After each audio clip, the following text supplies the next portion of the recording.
Rewind, your week in review, is sponsored by the Wisconsin Realtors Association, bringing Wisconsin communities to life with great homes, businesses, and neighborhoods. The Wisconsin Realtors Association, the voice of real estate.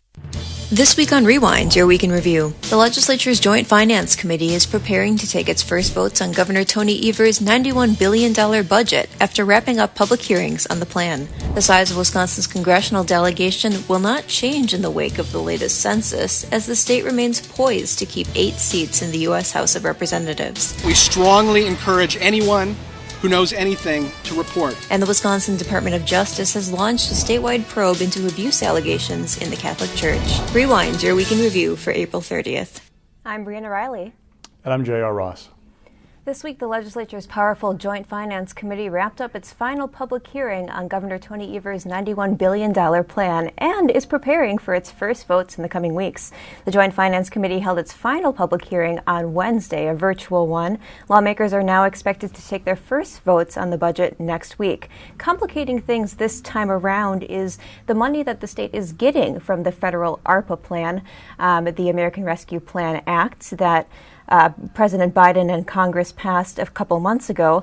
That is the latest in federal COVID aid the state is getting. In all, the state is expected to get some $3.2 billion, and Evers said he will unveil a detailed plan to spend that money in the coming weeks.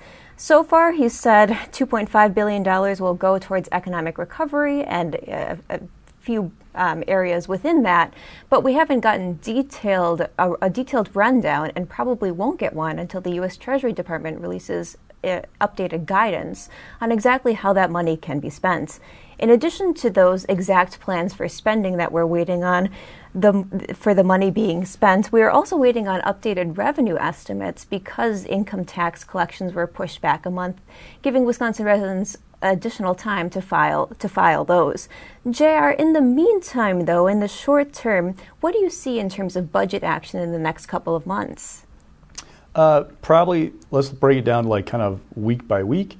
The first few weeks, we call them cats and dogs. The Joint Finance Committee will go through and do smaller agencies, the easy lifts, which frankly is what they do every time. I mean, this isn't really a shock, all right? Probably the first thing we're going to see at some point, maybe next week, will be a list of what the Joint Finance Co-Chairs consider to be the policy in the governor's budget that they want to strip out. So, and I've often said that policy is in the eye of the beholder when it comes to the budget, but expect to see things like the expansion of Medicaid, legalization of marijuana, other things like that they'll strip out in one fell swoop. So that'll be a big motion up front. They'll start going through these smaller agencies, and then they'll kind of lay the foundation to get to the big stuff toward the end, which they always do. Schools are always one of the last things that we do, state budget in Wisconsin. The University of Wisconsin system, corrections, the big driver, Medicaid, the big drivers of spending in the state budget, those always come toward the end as the pieces come into better focus. The thing that's different this time is typically we get those revenue estimates around May 10th-ish in odd numbered years, give or take. So you got less than a month after the filing deadline for taxes before you see that revenue estimate. If we look at May 17th now for the filing deadline, so maybe it's early June before we see some of those numbers. I get the impression talking to lawmakers that they don't need all the details to get some of the stuff done, but those final pieces, what they might do with taxes, for example. Remember, the latest COVID-19 plan for the federal government has a provision banning states accept the money from directly or indirectly cutting taxes if they accept those funds. What might that look like? We're waiting for that guidance from the feds. Expect Republicans to try at least to cut taxes and whatever they send back to the governor. But those kinds of things, the exact dollar amount of what the tax cut might be or how much schools might get, that stuff won't be really figured out until we see both the final rough outline, at least, of the governor's plan, the federal money, and those revenue estimates. Right, and underlying all of this is the strained or perhaps non-existent relationship between Governor Evers and Republican legislative leaders. Governor Evers made some comments about that this week, JR. What did you get from those? Essentially, they don't have a relationship. And we've talked about the show before. It's been a tense, difficult relationship from even before Evers walked in the door.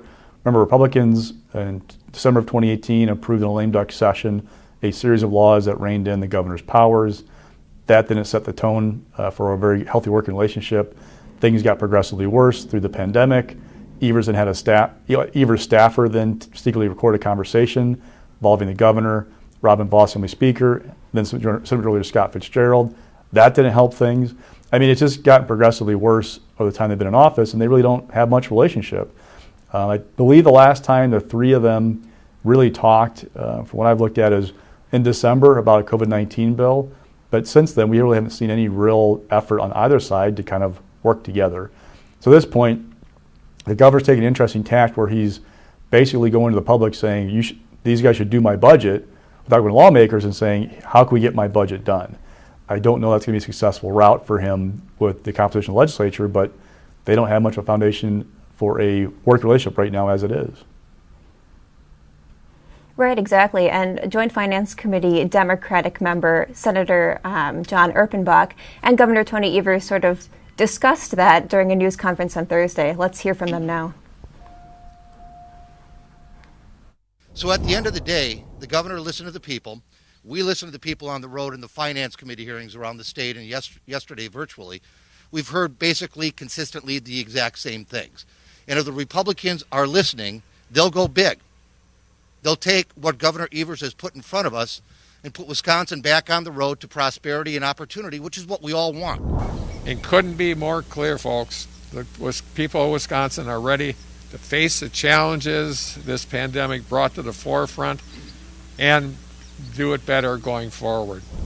The people of Wisconsin deserve what is included in this budget, and we've got to get this done. So it's either the legislature is going to listen to the people or they're just going to ignore them. And I think that's a dangerous place for our state to be. Wisconsin will keep its 8 House seats following the latest census. The state is one of 37 not gaining or losing a House seat based on new federal data released on Monday. From 2010 to 2020, let's look at these figures here. Wisconsin's population grew 3.6% to 5.89 million residents. That's down from the 6% growth between 2000 and 2010 that the state saw. In the meantime, over the last decade, the Midwest grew 3.1%, while national growth was 7.4%.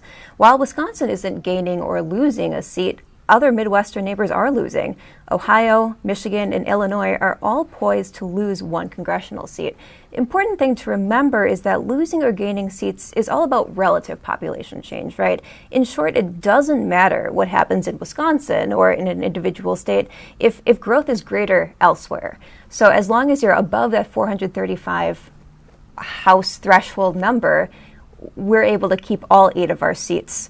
Each of Wisconsin's congressional districts now, based on this 5.89 million figure from the Census Bureau, will include 737,000 residents going forward. That means that we'll see the Madison area 2nd Congressional District, for example, shrink. But JR, what are the other implications from these figures? What are you seeing that could play out across the other congressional districts? Well, a couple of things. Look long term. We've been on a path the last few decades where we lose a seat every 30 years. We grew 3.6% this decade, 6% the one before, 9.7% one before that. That's not a great trend. That means we're probably going to sweat out the 2031 census announcement. But for now, what we're looking at is, if you look at the map, you have to remember that for everything that you move, something else is affected. So the 2nd district, for example, it is well above, at least last count, the population of the average district is going to be like when the new map is drawn.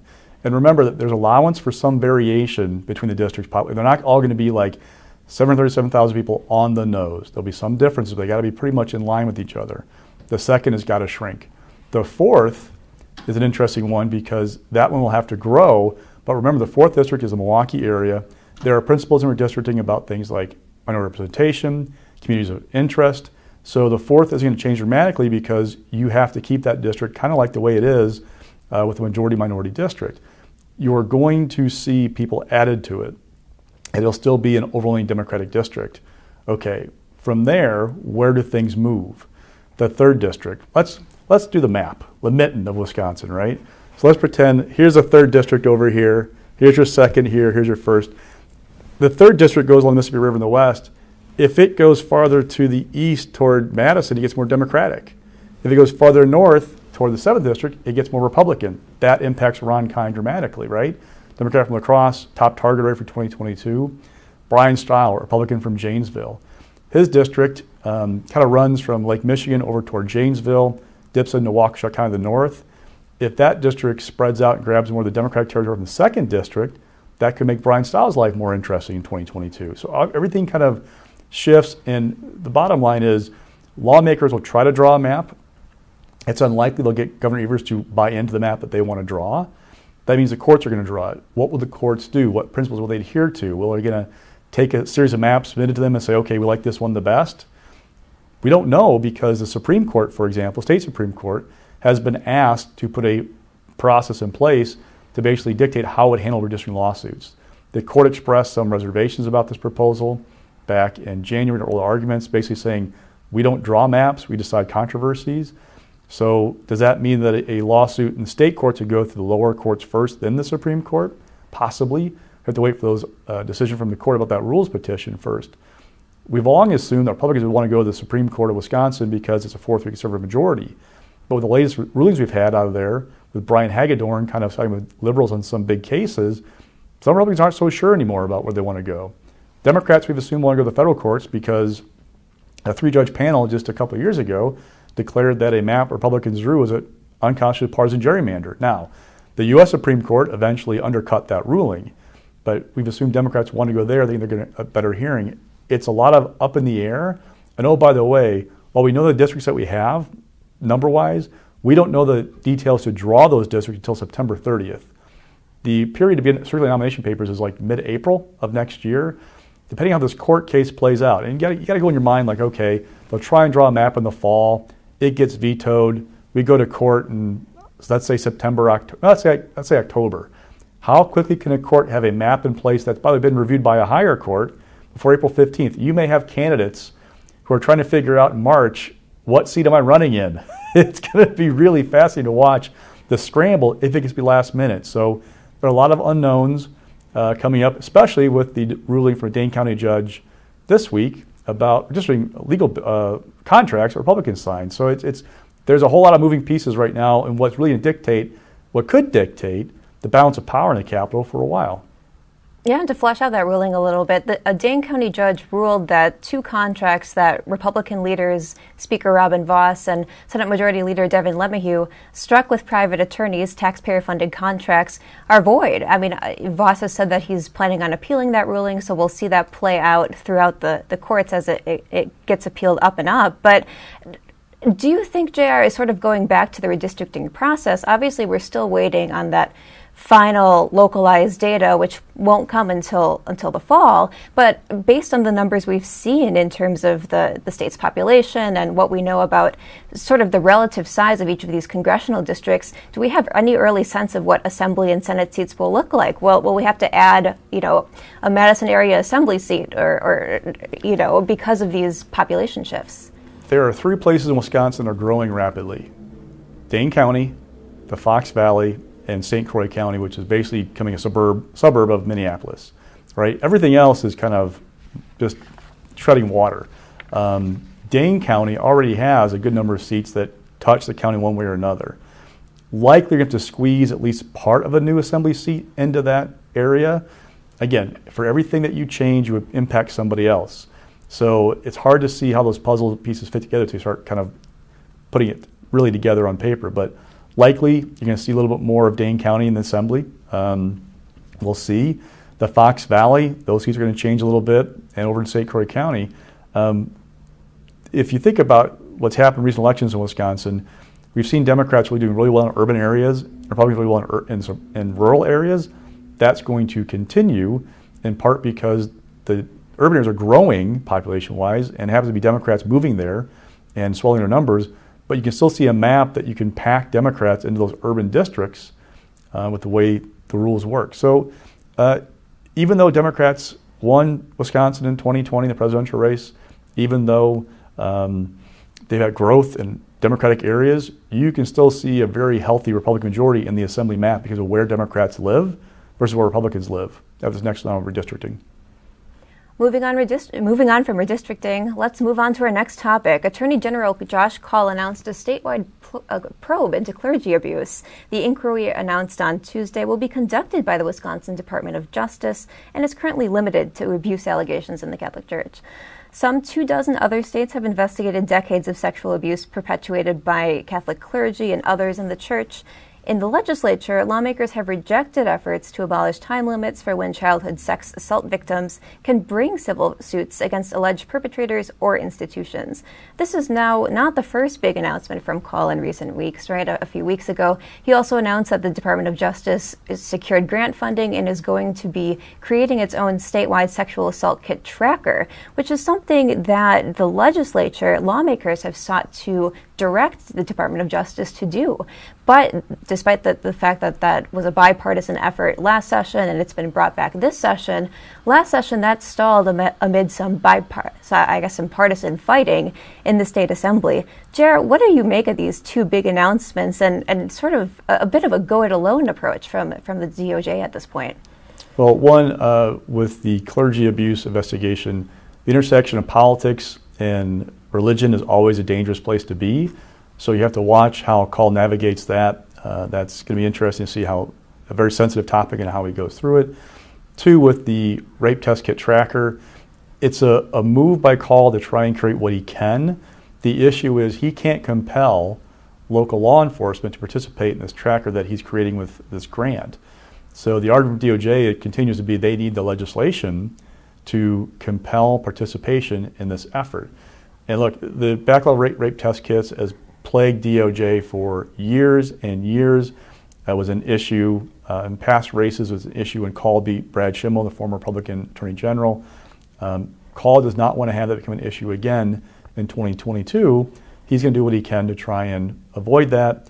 And there's speculation in the Capitol that part of the reason why that bill is not getting done is because Assembly GOP leadership is not willing to give Kaul a quote-unquote win on a bill that would be important to one of his campaign pledges, campaign issues he ran on in 2018. So the bill was assigned to a different committee than last session in the Assembly.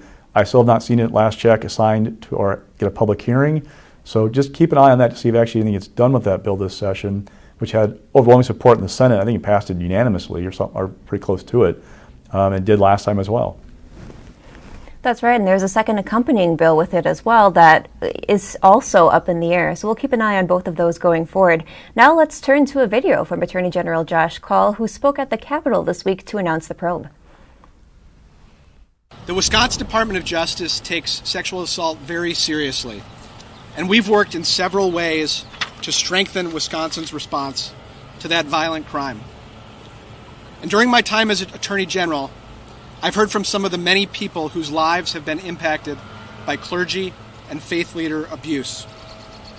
I know there are survivors, friends and family members of survivors, and supporters of survivors who've waited for years for a fair and independent review of clergy and faith leader abuse in Wisconsin. And that's what we are announcing today.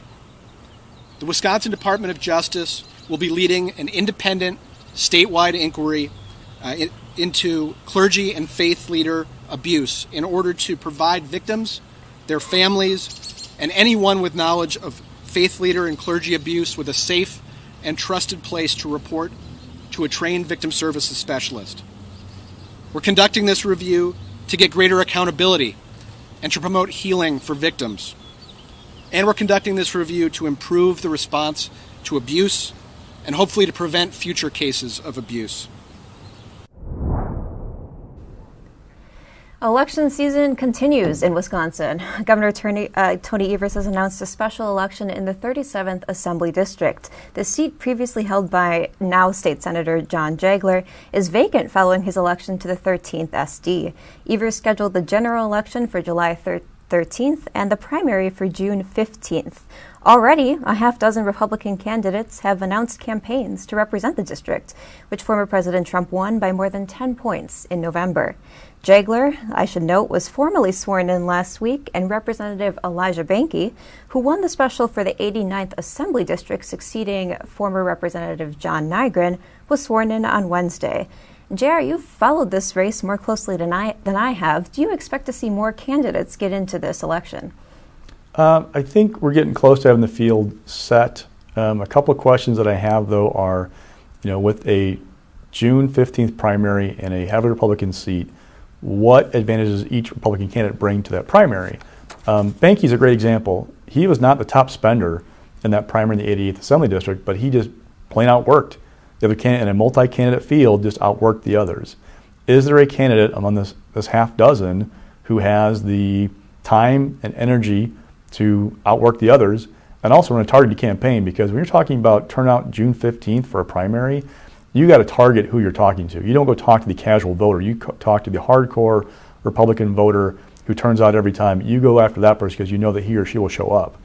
For Democrats, the interesting question is, do you make a play for this seat? It's not a great one from the numbers. It's not going to change the balance of power in the Assembly. So if you win, great. If you lose, you're expected to. Is it worth the investment? They don't have a candidate announced yet. We're less than 3 weeks out from the filing deadline for nomination papers.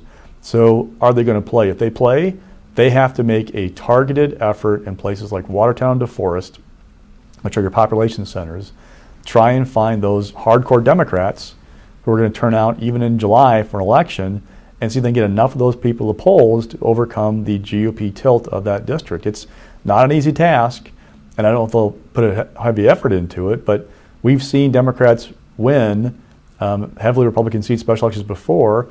We saw in the Jaguar race, that Senate seat, it was closer than expected, like only 7 points, in a district that Trump won by 15 or 18, something like that, 20, somewhere in that neck of the woods. So there's always a chance in a special election, but there's not a huge payoff for Democrats if they go for it because it's not going to change the dynamic in the Assembly overall. Right, and for context, Republicans in the Assembly hold 60 seats, Democrats hold 38, and there's 1 vacancy, which will obviously be filled following this July special. Moving on now to stocks. What's rising this week, JR? The ad wars. If you're seeing political ads on TV and wondering why, it's because the season never ends anymore, essentially. What's really interesting is, we've seen ads targeting Ron Kind and Ron Johnson, which makes sense, right? They're candidates in 2022. It's an opportunity to soften them up a little bit ahead of the election. We're also seeing a concerted effort by Democrats to praise Joe Biden and the latest stimulus package that he signed. What I've noted about that, talking to people, is that Democrats feel like they learned a lesson after 2009. President Obama signed a stimulus package to help get the economy back on track following the Great Recession. Republicans quickly seized on it as a wasteful package of spending and defined it, and Democrats didn't really do anything to fight that narrative. It rolled right from that into the Affordable Care Act into a wave election in 2010 for Republicans. So Democrats are saying, okay, we're not going to let that happen again. The package is popular right now. They're going to keep pumping it up. These ads, the latest one now is from a 501c3 that was created to support Joe Biden's basically policies. Announced a $3 million TV campaign and TV and digital campaign in 5 states, including Wisconsin. TV ad in Milwaukee, digital ads running statewide. They're not going to allow Republicans to define that package. They're going to try and do it on their own. Another thing to note is a lot of these ads are digital.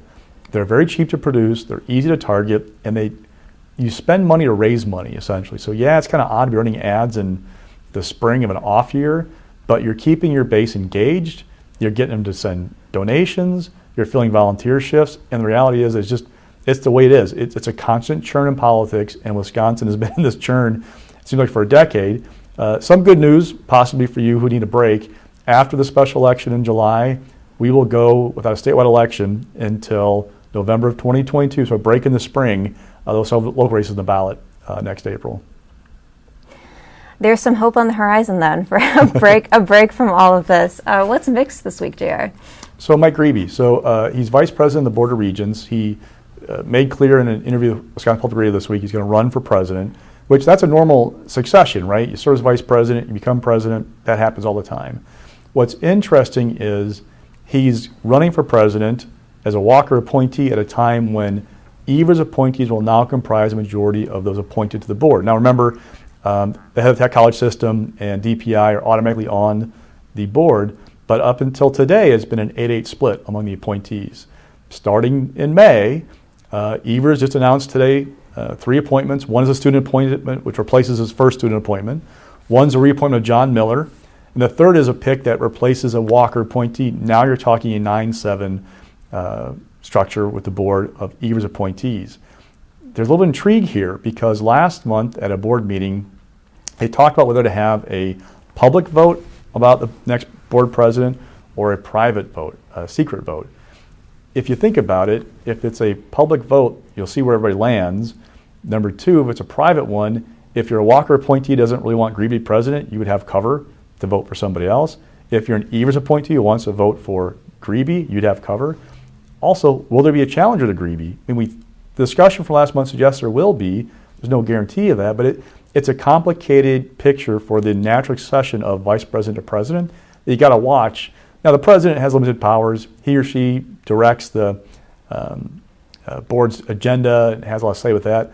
But the real power might be who's appointed to lead the next president search. Remember, they had a failed search a year ago when they picked the Alaskan system president to come here. He pulled out. They went to Tommy Thompson as an interim. The next search, find a full-time president. Who's that going to be led by? That president will appoint the person leading it. Greeby's hinted he'd appoint an Evers appointee to lead that search process. That might be more important to some people than who's president, because who the president of the university is a bigger deal than who's leading the board. And if it is contested, how important do you think, an Evers appointee getting support from some of these Walker appointees is for this transition period? Well, it could have a lot to do with, think about Tommy Thompson. He's enjoying right now working with a kind of a bipartisan atmosphere on that board. If it becomes more contentious and split, that might impact whether he wants to stick around. Obviously, you got to think about whether Tommy Thompson would be a candidate for the full-time appointment. They do this next search process. There are all kinds of back stuff to watch if you're kind of a geek about the University of Wisconsin system, that it could be a consequential election for the next 5 to 10 years. Because remember, presidents have served, I think, Ray Cross was 6 years, Kevin Riley was 9, Catherine Lyle was 12, something like that. So that president of the system is a big deal, and this race for president of the regents is going to play out against that big decision coming up for the board. Mm-hmm. What's following this week? So Ron Kind, look, there was a story in Fox News Digital about Kind getting income from a building he owns from renting a massage parlor. Now, there are a couple red flags about the story. Number one, it has all the hallmarks of an opposition research dump. The person who wrote it is a former Republican staffer on the Hill, Capitol Hill, working now at Fox. There are a couple of questions about some of the reporting, but the bottom line is it got into the ether. Local media picked it up, advanced the story, got comment from Kind. And look, it's sad to say, but I don't know necessarily if the facts matter in this case. There's no explicit reporting yet that the massage parlor did anything wrong. There's some innuendo about it, but that doesn't matter. All that matters is the headline, because this is all about the attack next fall against Ron Kind and what could be a close race. And that's the reality of what happens anymore with this interplay of media and politics, where they're trying to get stories out with sometimes friendly media outlets to get them into the mainstream media and then get them in that ad. Now, the other thing to keep in mind is this. We talked about it just a while ago. If Ron Kind's district gets better for him on the numbers, this all might be for naught. If it gets any worse, he may have the perfect answer to this story and other stories that come after him in the next year and a half, and it may not matter because the district could be somewhat Republican.